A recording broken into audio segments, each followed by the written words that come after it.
Estamos de volta com o Diálogos na USP, hoje discutindo o futuro da TV no Brasil, com a professora Maria Arminda do Nascimento Arruda, socióloga, professora titular e diretora da Faculdade de Filosofia, Letras e Ciências Humanas da USP, a FFLESH, e o professor Renato Levi, documentarista, professor da Escola de Comunicações e Artes da USP, a ECA. Professores, eu queria voltar com os senhores para uma questão que nós não podemos fugir, que é a questão política, a questão do dia a dia nosso. E toda ação acaba sendo política, né, professora? Toda ação acaba sendo dessa forma. E a TV também. Já se disse lá atrás, políticos falaram isso, que na política a TV era inescapável. Você não tinha como fugir dela, e temos vários exemplos nas eleições dos anos 70, a questão das diretas já, e tudo mais, tantas e tantas, comícios.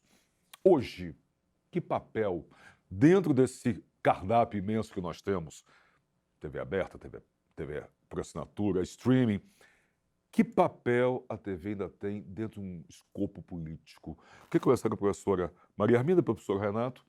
Que papel que ela desempenha hoje, professora? Ela desempenha.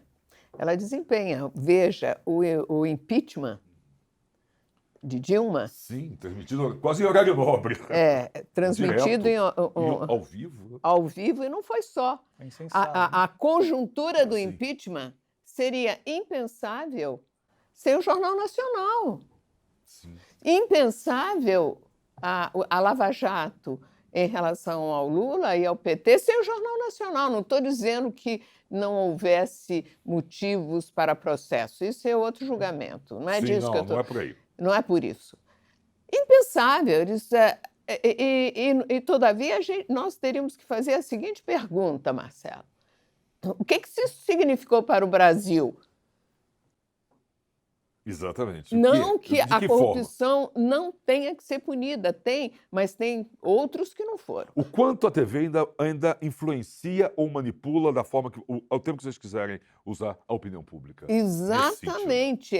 O Jornal Nacional cai exatamente nos lares de pessoas, comumente, não só, mas de pessoas que só têm TV aberta. Exatamente. E os programas evangélicos, e aqueles programas que são milhares de violência. Do que se tornou TV aberta. O que se tornou. Todo esse processo político brasileiro é impensável sem a televisão, recente. E a cultura do ódio, que hoje está no Brasil, tem efeitos políticos terríveis, danosos, nós não sabemos para onde nós vamos com essa cultura do ódio. Ela esteve na televisão também, não dessa maneira, mas no WhatsApp, por exemplo. Sim. No WhatsApp, no streaming, etc. Mas, desculpa, só antes de... A TV a cabo também teve um papel... Teve fundamental. Grande em incensar todo esse movimento. Claro, a Globo News... A Globo News tratava de um jeito, né? Nós chegamos a um ponto em que acho que muitos sabiam o nome de todos os ministros do Supremo. Não, eu concordo com o professor Renato, que, por exemplo, a TV a cabo também, mas os efeitos são diferentes.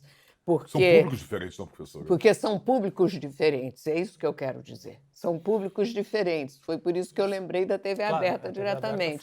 Porque verdadeiras campanhas, né? Foram campanhas. Sim. Agora, o que eu recebo...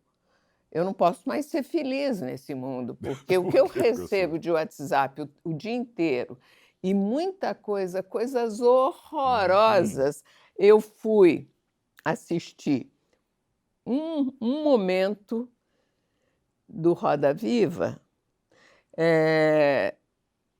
o programa da TV Cultura, sim, no qual, parece que ontem foi o presidente da OAB, né? No qual o governador de São Paulo foi entrevistado. E um dos entrevistadores era o professor Eugênio Butti, que fez uma pergunta muito boa para o governador, elogiou o governador, etc. E isso me foi mandado para o WhatsApp. E foi ótimo ter visto aquilo, mas de repente, como numa avalanche que eu não controlava, vinham os comentadores. Que vem de uma forma absurda, né? Eu falei, mas eu não quero ver essas pessoas. E era um ódio, era um ódio. Tem ódio para todo lado. Ódio para todo lado, mas, sobretudo, ódio porque ele perguntou para o governador por que o governador, que era tão polido na campanha, etc., não foi igualmente polido quando falou dos governos PT, o que havia, etc.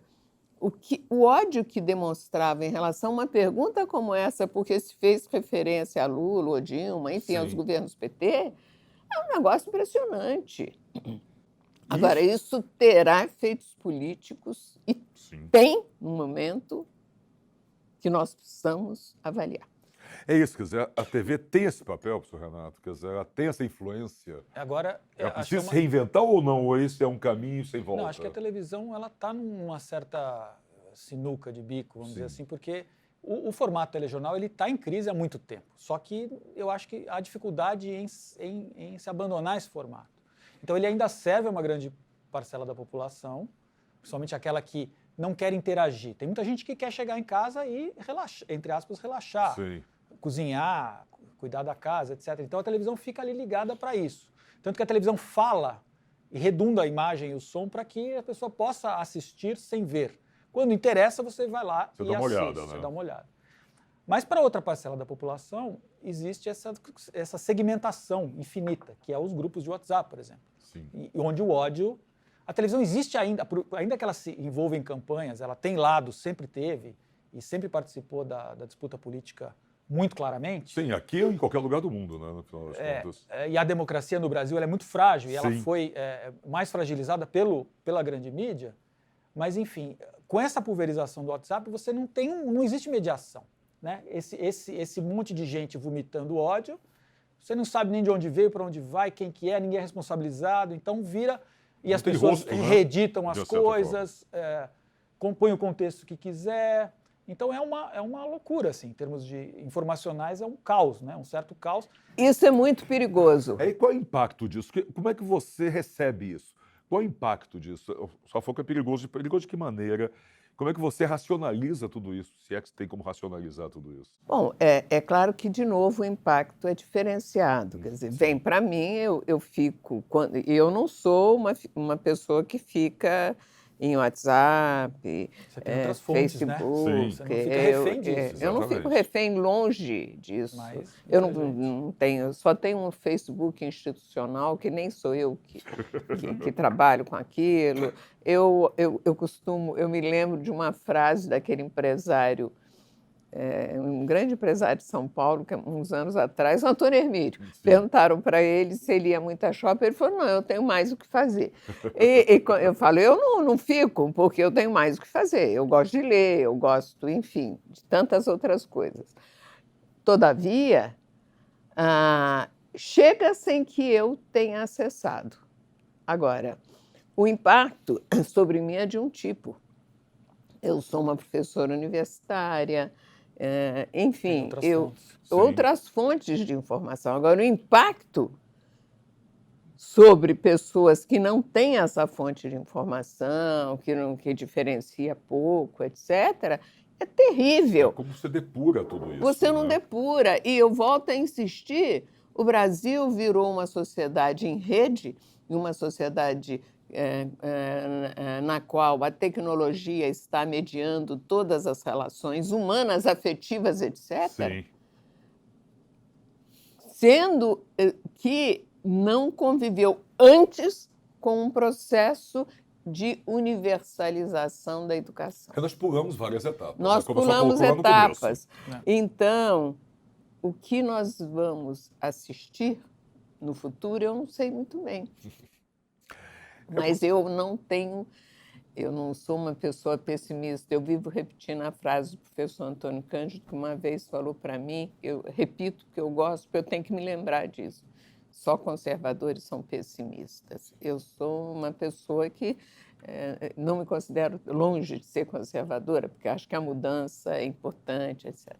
Mas eu fico absolutamente horrorizada com essas coisas. Nós vivemos hoje a cultura do ódio, sem mediação, sem filtro, misturado com fundamentalismo. Todo mundo fala que o Brasil, os movimentos de direita apareceram, mas não é aquela direita. O Brasil profundo sempre foi conservador. Sim, isso é verdade. Mas não é esse conservadorismo. Esse é o Juntou com fundamentalismo e com ódio ao mesmo tempo. Dá uma coisa complicada. E essa comunicação que parece caótica, ela é caótica no Sim. sentido, mas ela tem também, ela é muito dirigida e muito bem feita para pegar públicos específicos e levantar aquele assunto que te toca. Então, E eu só queria, desculpe, senhor Renato, eu queria só colocar, quer dizer, no streaming, você também não tem mediação mais. Você não você tem... vai teoricamente faz a mediação, E você porque faz. você se liga ou se desliga a hora que Sim. você quer, mas você tem esse efeito que as coisas acabam chegando em você Aham. pelo lugar que você vive, pelas pessoas que você convive. Exatamente. Então você acaba absorvendo vamos dizer, esse lixo, num certo sentido, né? Essa comunicação em grande quantidade e péssima qualidade. E isso é muito... teve efeitos nas últimas eleições nos Estados Unidos, aqui, na Hungria, você pode ver na Itália, são vários países onde todas as eleições agora estão perigosamente contaminadas por esse tipo de comunicação, que ele vai no viés de confirmação daquela pessoa. Você é uma pessoa com fundamentalista religioso, você receberá aquela mensagem direcionando aquele político para que você odeie ele, para que você combata Sim. ele, para que ele seja o seu inimigo que você tem que queimar na fogueira. Se você você é uma empreendedora capitalista e tal, você receberá o determinado político como inimigo do capital, como um inimigo da concorrência, como um cara que vai socializar tudo. Então você direciona as mensagens para o ódio, né? E a partir do ódio você... Agora, Você replica tudo isso, e a TV acaba replicando tudo isso, né? ela replica, ela está em crise. Assim como a grande Isso imprensa que eu ia falar. está em crise, a TV também A está. Globo foi chamada de socialista, Pois o é. Estadão... Não, e mais do que isso, eu queria aproveitar esse gancho da senhora, professora, da crise da TV, e a TV aberta, principalmente está em crise, estão olhando direto para outras fontes, outras formas de mídia. Quer dizer, a Globo está juntando todos os seus canais, digamos assim, num pacote só, coisa que nunca aconteceu. O SBT está de olho no YouTube. É. Né? Está todo mundo de olho nessa nova possibilidade. Exatamente. Essa crise, nem TV aberta, mas é chamada agora TV linear. Ganhou uma denominação nova. Essa crise, ela é determinante para a mudança também comportamental de quem está do lado de cá da tela? Possivelmente. Possivelmente. Isso eu acho que é uma outra coisa que nós teríamos que ter dados mais precisos. Sim. Mas por que eu acho que possivelmente? Nós estamos falando da relação da televisão, enfim, dos meios de comunicação com a política. Uma das cenas mais notáveis da democratização do Brasil foi Ulisses Guimarães falando na televisão, nas diretas, aquela imagem. E foi a imagem dele promulgando a Constituição de 88, que a televisão veiculou. Exatamente. Aquilo era notável. Aquilo era um tipo de veículo, a televisão, num momento político decisivo no Brasil. E aquela figura do Dr. Ulisses, que era uma figura. Sim. Icônica, né? Icônica desse país, importantíssima. Aquela figura, ele dizendo, está promulgada a Constituição Cidadã, ela teve um efeito na esfera pública brasileira enorme. O que está acontecendo hoje é que a esfera pública ela se esfacelou. O que é a esfera pública? Né? Trocando em mil. Isso para o nosso ouvinte, nosso espectador. A esfera pública é o momento em que as instituições do mercado e o Estado se encontram com o mundo da vida, dos cidadãos comuns. E este momento é o momento da esfera pública. Agora, o que aconteceu? Esse lugar não tem mais. Foi ocupado pelas redes, pelo WhatsApp, pelo ódio, por isso, por aquilo, pela internet. Sim. Tem uma pesquisa de um livro de um de um sociólogo peruano, mas ele é professor na França e que tem um sobrenome italiano, Martuccelli. Essa globalização. E ele fez uma pesquisa na América Latina, que é sobre a política, a esfera pública e a internet. Esse livro foi editado, inclusive, parte dele aqui no Brasil pelo Instituto Fernando Henrique. É um livro, é uma pesquisa que ele fez menos no Brasil, em toda a América Latina, menos no Brasil. E é claro que o Brasil tem um peso muito maior nisso tudo, não só por causa do volume de pessoas e de tudo, mas por causa da importância do Brasil na América Latina. A esfera pública, ela pressupunha algumas instituições que lhe acompanhavam. Representação. Você não tem mais representação. As pessoas se autorrepresentam. O domínio do conhecimento sobre as questões não tem mais. Pronto. Eu acho, e a universidade está sendo questionada com isso. Eu tenho dito isso. O diretor do INPE foi demitido porque os dados não agradaram. Exatamente. Não agradaram. Eu não acho que seja isso. Não concordo. Não acho e pronto. Toda a pesquisa, toda a tradição jogada no lixo. A ciência, a questão científica está aí. E eu falo a universidade, aliás, um bom tema para vocês aqui da comunicação social da USP, seria um seminário importante e fundo, pensando como a universidade está sendo impactada por isso. Nós perdemos a autoridade, que era baseada na pesquisa, é baseada no conhecimento, em coisas que se sedimentam. A universidade tem que responder a isso. E como é que, às vezes, ela responde? Que nós temos que também pensar, criando cada vez mais regras, o tal do sistema informatizado que foi e que torna a vida de cada um insuportável. Tem um lado interessante em dessacralizar as instituições, no certo sentido, e questionar as coisas, mas cada coisa a seu tempo, né? Então, nós chegamos num ponto em que é isso, você joga o conhecimento fora e não traz nenhum outro conhecimento, você traz só assim, não gostei do que você fez, não concordo, e não é uma questão de opinião, como diz lá a assessora do Trump, fatos alternativos. Fatos alternativos, exatamente. Quer dizer, dentro desse caso, o quanto a TV, nós estamos quase chegando na reta final do nosso programa, a gente merecia mais 1 hora dele para a gente continuar essa conversa.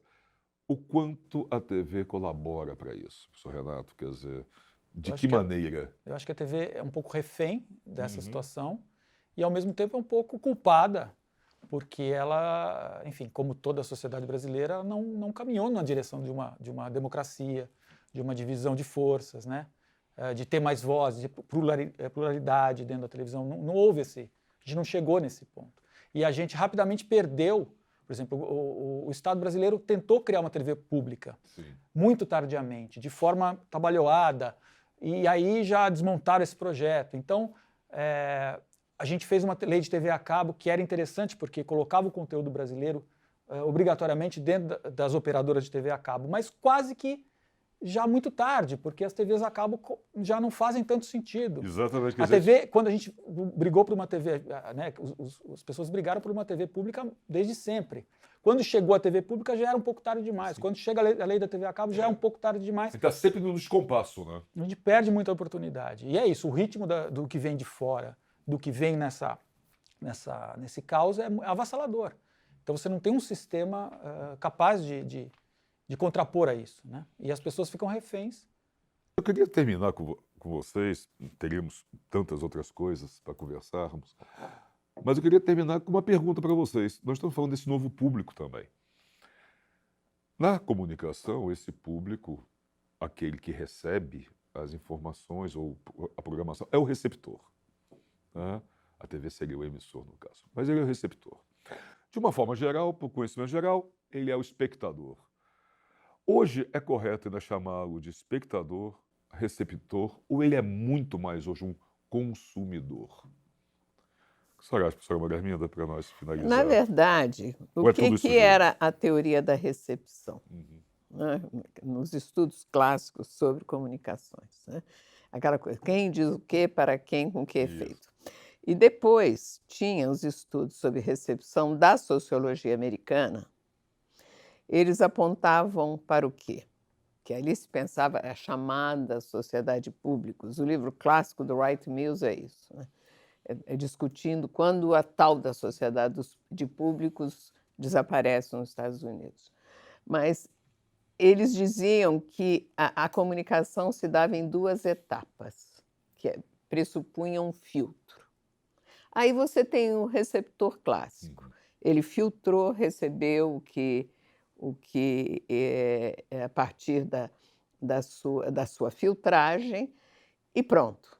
Isso desapareceu, porque as pessoas são consumidoras, ao mesmo tempo elas produzem. Sim. São emissoras e receptoras. Emissoras, recebem. Isso tudo está misturado. E este é que é o grande drama.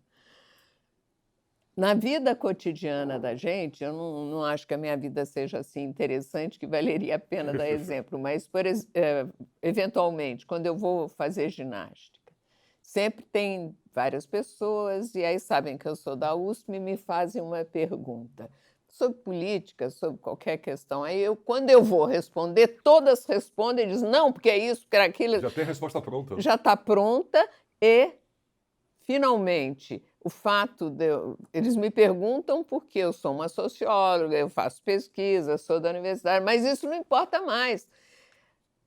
Virou tudo equivalente, o domínio da equivalência. Olha, isso tem um grande teórico sobre a equivalência.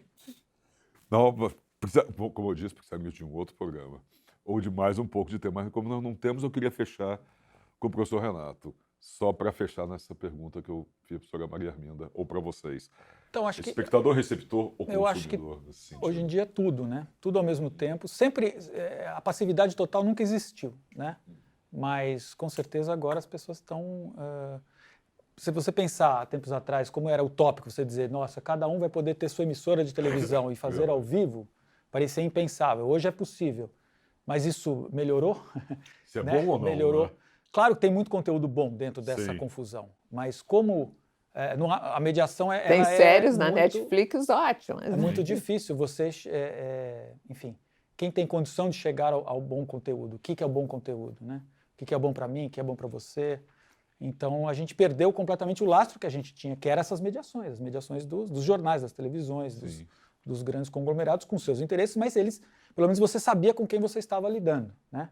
Hoje em dia são campanhas feitas sabe lá onde, sabe lá de que jeito, e a gente fica refém disso tudo. Continuamos reféns, né? Cada vez mais. Bom, de outra forma. De outra maneira, verdade. Bom, o diálogo está chegando ao seu final.